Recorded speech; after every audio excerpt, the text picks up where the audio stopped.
diplomacy. I know the beginnings of. And to say a few words about our guest of honor, Mikheil, some say Mikheil Saakashvili. I wanted to start by saying how long I know him, and then I realized first that I don't remember. Second, that it seems that I know him since so long. It happened that yesterday, in this town, there was a lecture by the President of Georgia. I've been getting invitations, and every time I open those invitations, I say, oh, look, it's Misha speaking in Polish Institute of International Affairs, and then on Saturday here. For me, Mikheil Saakashvili, it was, is, and will be President of Georgia. And it is not by mistake that I misread these invitations. His personification of something which, and I will use this term, which was stolen from you, of Georgian dream. And today's stature of your country is thanks to what you did, not what your successors tried to spoil. You're a great friend of Poland. I remember meeting you at the anniversary of Polish Solidarność in Gdańsk 10 years ago. And you know also that you have been always able to count on Polish support. In 2004, you made a miracle. After jumping over, I've seen the film, in your parliament and taking over the power from Shevardnadze and leading the Rose Revolution, you have been leading, with the mandate of your people, of 96%, the Georgian drive towards freedom, prosperity, Europe, and Western values. You have founded the main vehicle of this fight, which was United Movement, UNM, United National Movement of Georgia.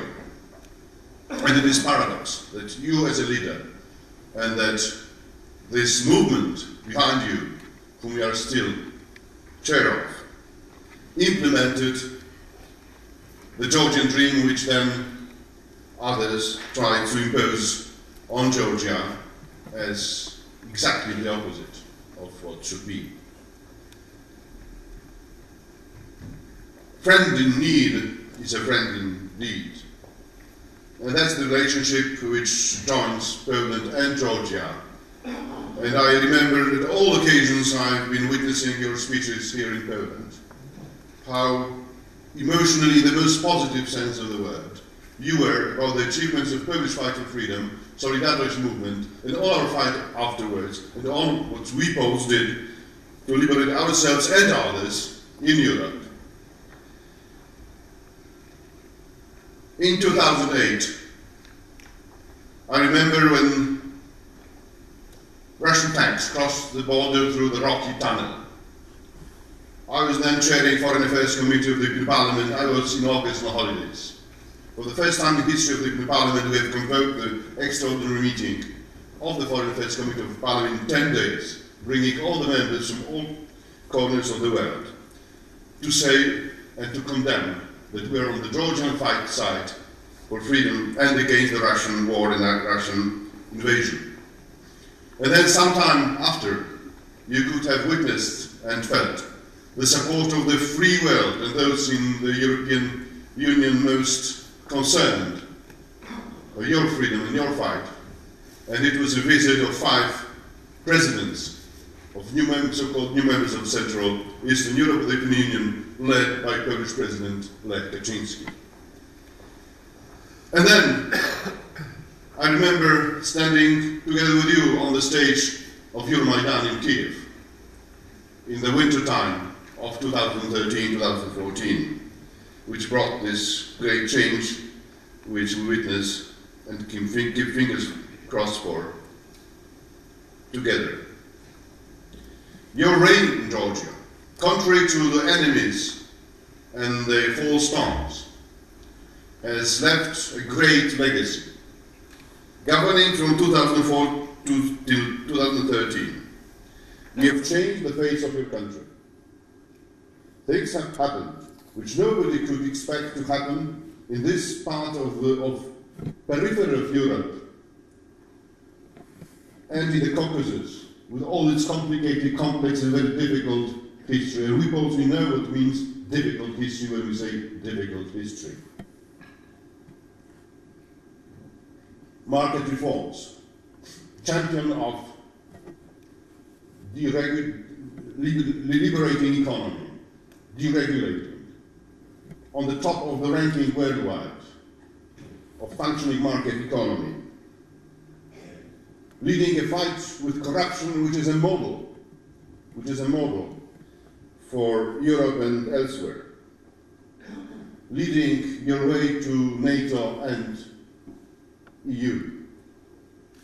And as a representative of the European Parliament, I have to confess, we the West, we Europe, EU, we're not always fair and sufficiently responsive to your expectations and what you have a right to expect from us.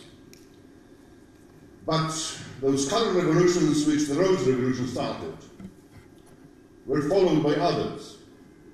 And if today, or in fact 3 days ago, on Thursday, if we listen to this shameful speech of President Putin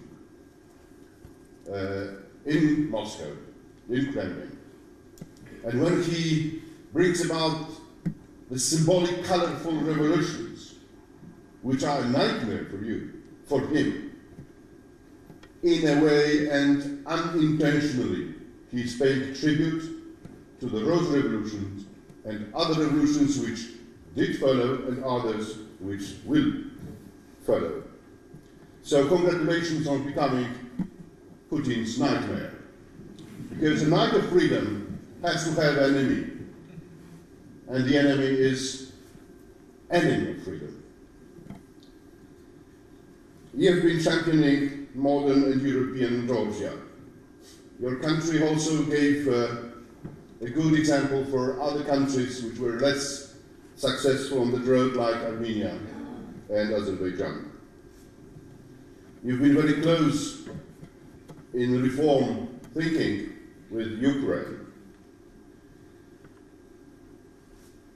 Those who do the great things like you did have powerful enemies. And tell me, well, who are your enemies, and then I'll tell you who you are. I think that history, and don't listen to that, but I said it publicly in Tbilisi. One day there will be commemorative plaques and monuments to Saakashvili in Greece. 2008 war was a terrible war for Georgia. It was, in spite of what was said afterwards, straightforward Russian invasion and war.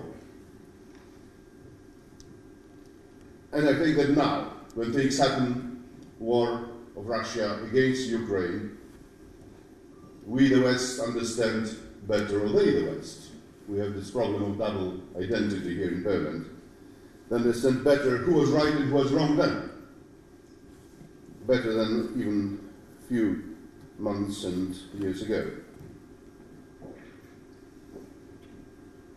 I think that not only fight night of freedom, but also the fight for freedom of thought and expression. It would be a correct title for you. Because when I witness and follow what you are doing after being exiled from your country by the regime who is fighting freedom, who is applying selective justice, who is departing from the European principles, standards and values. And you keep going around, and you keep saying the truth, boldly. Few politicians of the West are able and courageous enough to say the things so truthfully and boldly as you do. So you also merit the prize of freedom of expression and thought. And if Georgia today, your country, And we keep it in mind when we voted in Foreign Affairs Committee and will vote in 1 week's time in the European Parliament in Strasbourg, association agreement, ratification association agreement of Georgia with the Union. We will vote and raise our hands in favor of your Georgia, not in favor of Ivanishvili's Georgia. Because it's thanks to what you did, and in spite of what they did afterwards, that we will approve this ratification in respect for the people of Georgia, because we are associating European Union with the peoples of Georgia, not with the present regime of Georgia. You have been the first to say no to something which I call Soviet Russia, because Russia of today never ceased to be Soviet. I said at the summit of the EPP, of the leaders of the European Union, where you are permanent guest and member of, that either we, the West, either Putin has changed, or we, the West, have been getting him wrong all the way through. And the second is right. And the second is right. And you have been the man who said first no to Russia's invasion, imperialism, when you decided to confront Russian tanks coming into your country through the Rocky Tunnel, contrary to your countrymen and contrary to many politicians in the West, and many and big part of the public opinion in the West.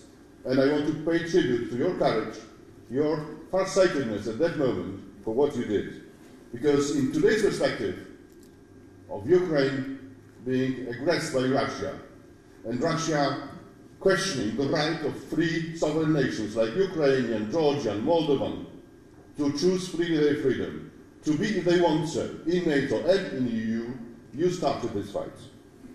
And I am certain that the history will render justice to this line of thinking and to the courage of this type of action which you did and have shown to us. I want to congratulate you on this reward. I want to say that it is more than just to reward you for your fight for freedom, and I want others in the top levels of politics to follow your example. Thank you, Misha.